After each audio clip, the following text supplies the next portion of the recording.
14 अप्रैल 2018 को संयुक्त राष्ट्र में मनाई जा रही बाबा साहेब डॉक्टर भीमराव अंबेडकर की 127वीं जयंती शताब्दी समारोह आयोजन करने वाली संस्था को उस समय बड़ा झटका लगा जब सुनियोजित तरीके से सारी तैयारियां होने तथा संयुक्त राष्ट्र अधिकारी से इजाजत मिलने के बाद इस कार्यक्रम के होने से कुछ ही हफ्ते पहले संयुक्त राष्ट्र कार्यालय से यह खबर आई है कि ये कार्यक्रम रद्द किया जाता है। खबर सुनते ही सभी आयोजकों के दिलों को बहुत ठेस पहुंची है। अमेरिका में बसे फाउंडेशन फॉर ह्यूमन होरिजन संस्था के अध्यक्ष मूल भारतीय माननीय दिलीप म्हस्के जी से जब संपर्क करके इस घटना के बारे में जानकारी जुटाने के लिए बात हुई तो उन्होंने बताया कि इसके पीछे भारत सरकार की संयुक्त राष्ट्र में परमानेंट मिशन ऑफ इंडिया नामक संस्था द्वारा बाबा साहेब डॉक्टर अम्बेडकर की संयुक्त राष्ट्र में मनाई जा रही 127वीं जन्म शताब्दी मनाए जाने से अपना समर्थन वापस ले लिया है। इस बात पर आपत्ति जताते हुए तथा इसकी निंदा करते हुए म्हस्के जी ने कहा कि एजेंसी ने यहाँ तक इस कार्यक्रम को रद्द करवाने के लिए संयुक्त राष्ट्र को भी प्रभावित किया है।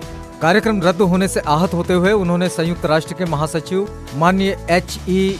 एंटोनियो गुटेरस को चिट्ठी लिखकर भेजा है और उनसे इस कार्यक्रम के रद्द किए जाने पर लिखा कि यह बड़ी पीड़ा एवं बढ़ती चिंता का विषय है कि हम विश्वव्यापी समुदाय के लोग जो लोकतांत्रिक मूल्यों की कद्र करते हैं संयुक्त राष्ट्र में भारत के परमानेंट मिशन के कार्य की निंदा करते हैं, जो न केवल बाबा साहेब की संयुक्त राष्ट्र के असेंबली हॉल में मनाई जा रही 127वीं जन्म शताब्दी समारोह का समर्थन करने में नाकाम रही बल्कि इसने संयुक्त राष्ट्र को भी प्रभावित करने का काम किया है। बाबा साहेब डॉक्टर अम्बेडकर का भारतीय संविधान जो दुनिया का सबसे बड़ा लोकतंत्र कहलाता है, वो संविधान के वास्तुकार थे।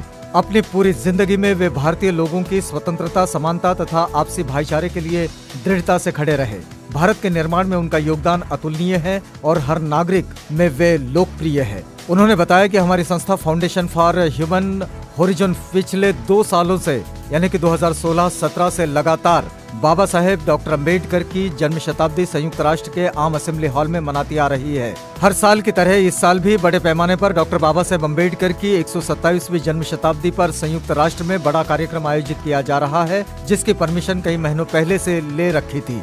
यह कार्यक्रम संयुक्त राष्ट्र में आम असेंबली हॉल में अपने नियोजित उत्सव के कारण एक ऐतिहासिक पर्व होगा। IBM, माइक्रोसॉफ्ट, गूगल और फेसबुक सहित बड़े अमेरिकी हितधारकों तथा साथ ही दुनिया भर के लोगों ने इस समारोह में भाग लेने की योजना बनाई हुई थी। आयोजकों ने इस कार्यक्रम का विषय artificial intelligence solutions for humanity रखा था, जो बाबा साहेब डॉक्टर अम्बेडकर के जन्म दिवस को एक दृढ़ संकल्प दिवस मनाने के लिए एक समावेशी और आगे की सोच तथा अपने अस्तित्व को सुधारने के लिए एक मंच प्रदान करता है। चिट्ठी में उन्होंने आगे लिखा है कि आप हमारी पीड़ा को समझिए। कार्यक्रम के मात्र 3 सप्ताह पहले संयुक्त राष्ट्र में मिशन ऑफ इंडिया अपना समर्थन वापस ले रहा है तथा संयुक्त राष्ट्र को हमारे कार्यक्रम को रद्द करवाने के लिए कह रहा है। ऐसे में अचानक कार्यक्रम रद्द करने के पीछे का कारण जानते हुए दिलीप जी ने बताया कि संयुक्त राष्ट्र की तरफ से रद्द करने का कारण लिखित में नहीं दिया गया है। उनकी तरफ से सिर्फ इतना बताया गया है कि पिछले साल कुछ लोगों ने जाति व्यवस्था पर रखे गए विषयों पर अपनी आपत्ति जताई थी, इस वजह से ये कार्यक्रम मनाए जाने की अनुमति रद्द कर दी गई है। उन लोगों ने मनवादी मानसिकता के चलते उनकी शिकायत के पीछे इस कार्यक्रम को रद्द करवाने के लिए भारत सरकार का भी हाथ है। इसलिए उन्होंने आगे बताया कि वे निवेदन करते हैं कि ये कार्यक्रम करने की उन्हें अनुमति प्रदान की जाए ताकि दुनिया को एक मजबूत संदेश मिल सके, साथ ही भारत के लोगों को भी जो मानवीय मूल्यों तथा लोकतंत्र की बात करते हैं। दिलीप जी ने भारत के सभी बहुजनों तथा बहुजनों की सभी संस्थाओं से अपील की है कि संयुक्त राष्ट्र को इस कार्यक्रम को करने की अनुमति के लिए लिखे और ये अपील उन्होंने इसके साथ सभी देशों में बसे बहुजनों से की है। बहुजनों की बुलंद आवाज, आवाज इंडिया टीवी देखिए अपने मोबाइल पर कहीं भी कभी भी। आज ही आपके एंड्रॉइड मोबाइल के प्ले स्टोर से आवाज इंडिया टीवी का ऐप डाउनलोड करें और देखिए आवाज इंडिया टीवी के लाइव प्रोग्राम आपके मोबाइल पर। आवाज इंडिया टीवी देखें यूट्यूब पर भी।